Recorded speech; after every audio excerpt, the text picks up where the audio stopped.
মহাপ্রসাদ একমাত্র পুরীর মন্দিরেই প্রস্তুত হতে পারে, অন্য সমস্ত কিছু প্রসাদ হতে পারে, ভগবানের প্রসাদ, কিন্তু মহাপ্রসাদ যেখানে সেখানে প্রস্তুত হয় না।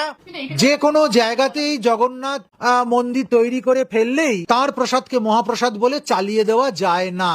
এর মধ্যে শাস্ত্রীয় কতগুলি বাধা আছে।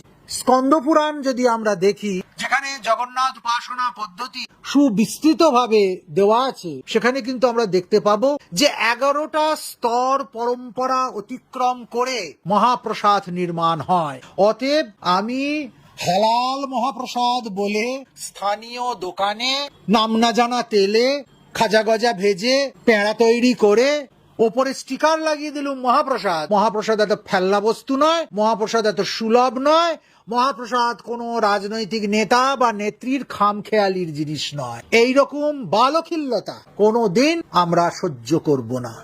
বাংলা হাটের আরো খবর দেখতে নজর রাখুন। বাংলা খবর মানেই বাংলা হাট।